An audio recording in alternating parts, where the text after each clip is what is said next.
Thomas can be described as a cheeky, fussy little engine. He often gets into scrapes, usually by being overeager to do things best left to bigger and more sensible engines. But clouds never last long in Thomas's world, and he's soon bustling about again, playing his part in the yard and on his very own branch line, of which he is extremely proud. Thomas is based on the London Brighton and South Coast Railway 060E2 with extended side tanks. Edward is one of the older engines in Sir Topham Hatt's railway. The most important thing about Edward is that he's good-willed and kind. When the other engines misbehave, it's Edward that Sir Topham Hatt turns to in order to calm everyone down and restore order. Edward did not have a number on his side in the first original stories. It was only after Book 6 in the Railway series that Edward received his number 2, which he is now known for. Henry is a long, fast engine. He has a thoroughbred look and, like all thoroughbreds, tends to be somewhat highly strung and prone to illness. But he has his new shape now, and, sympathetically driven, he'll give any engine a run for its money. Before his shape was changed, Henry had to have special coal brought in so he could run properly. Gordon is the senior member of the engine family, the fastest and most powerful of Sir Topham Hatt's string, and he knows it. He's good-hearted, though, and always willing to forgive, and use his superior strength to help smaller engines out of trouble. When the Queen visited the island, it was Gordon that Sir Topham Hatt turned to take the Queen around Sodor. James is a medium-sized engine. His 6 driving wheels are not as big as Gordon's and not as small as Thomas's. He has a fine scarlet coat and brass dome and likes to think of himself as a really splendid engine. This can occasionally lead to highfalutin ideas about the sort of work suitable for such a noble creature. Invariably, they land James into trouble. James is a mixed-traffic engine, which means he can pull both passenger coaches as well as freight cars. Percy is the junior member of the principal team of engines. He's a happy little chap who's normally quite content puffing around the yard with no particular desire for adventure in the great world outside. He's always keen to oblige, a fact of which the other engines are apt to take advantage. Percy is a 040 saddle tank engine based on engines from the Avonside Engine Company. Toby is old-fashioned, both in looks and outlook. Every engine, no matter how old, wants to be really useful, and, having once nearly been scrapped, Toby is always happy to work.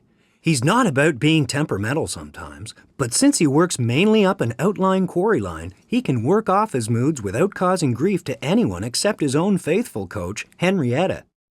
Sir Topham Hatt brought Toby to his railway to help out with Thomas's branch line.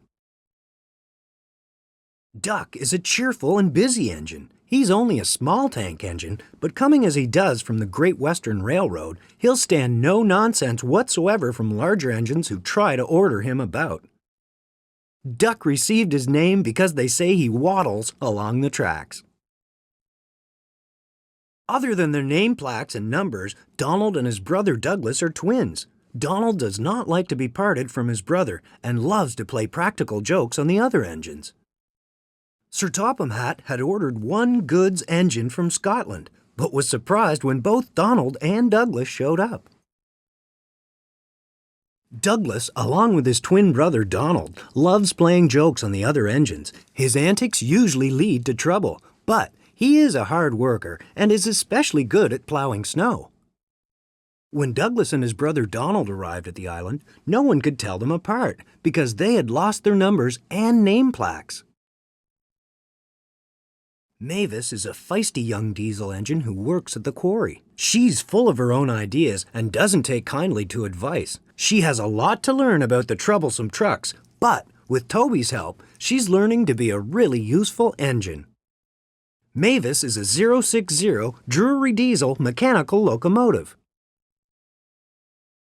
Bertie has a great deal in common with Thomas. Ever since their great race, they've been the firmest of friends. Bertie's strongest characteristic is his friendly grin and his readiness to help any engine prepared to admit that, just sometimes, roads have their uses as well as rails.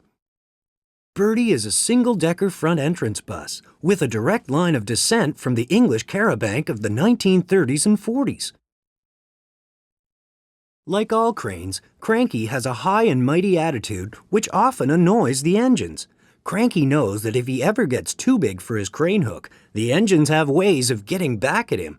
However, Cranky enjoys teasing them because, he says, it makes for good working relationships. But don't ask Percy if he agrees. Cranky mainly works down at the docks. He will, however, be transported to other areas of the island if it is absolutely necessary. In a railway family, Harold can hardly avoid having a high profile. He brings a welcome spot of dash to the quiet landscape of Sodor whenever he appears, and even if the noise he makes is occasionally wearing, he is good-hearted and the engines are always pleased to see him. As far as we are aware, Harold has never flown outside the island of Sodor. Bulgy is a bad-tempered double-decker bus who is out to close down the rails and free the roads. He has no scruples and knows how to tell a lie when he's in a tight jam, which is why he and Diesel are friends. Bulgy was originally taken out of service by Sir Topham Hatt for stretching the truth. Harvey is a good-natured crane engine brought to the island to help with the loading and unloading of freight. No job is too big for him. He's used in the yards, the docks, and building sites, but his true home is the Sodor Waterworks. Although at first the other engines teased him for his unique look, Harvey, with his breakdown crane, soon proved that he, too, was a really useful engine. Salty, the dockside diesel, loves to tell tales of his life by the sea. He often works in the quarry, but is happiest down by the docks. Salty has a great big heart and will always rush to the aid of any engine, be it steam or fellow diesel. Salty was able to calm the rambunctious, troublesome trucks by singing his favorite songs and getting them to work to his musical rhythm. Spencer is just about the shiniest, sleekest engine the island of Sodor has ever seen. A striking Silver Express engine, Spencer was brought to the island as the private engine of the visiting Duke and Duchess. Spencer ends up in need of a little help from another fast engine, Gordon, when he thinks that being big and fast means he doesn't need to take advice from friends. Arthur is a big new tank engine, whose job is to shunt trucks and pull freight. He is as excited to work for Sir Topham Hatt as he is proud of his famous spotless record. Only time will tell if that record will stay as spotless as Arthur would like. Arthur proves that his heart is just as big as his size when he forgives Thomas for getting him into a sticky mess. Murdoch is a mighty engine with 10 drive wheels. He was brought to the island to help with the heavy workload and pull freight on the main line. As shy as he is strong, Murdoch can often be found seeking peace and quiet. Murdoch finds that the countryside is not as peaceful and quiet as he would have liked when he encounters a track full of wandering, noisy sheep. Emily is a beautiful engine with shiny paintwork and gleaming brass fittings. After she rescued Oliver and Toad when they were stuck on the tracks, Sir Topham Hatt rewarded her with a brand new pair of coaches. Before Emily got her own coaches, she pulled Annie and Clarabelle for a short time, much to Thomas's dismay. Welcome to the Thomas and Friends Character Cube. This is your chance to get to know your island friends and even learn fun facts about each of them. You can either sit back and read along as the character cubes rotate to the next character, or, if you're in a hurry to see a favorite Sodor friend, you can click on the next button that appears on the screen. If you would like to go back a cube, click on the back button that appears on the screen. Have fun! Thank you for visiting the Thomas and Friends Character Cube. Be sure to come back again and again.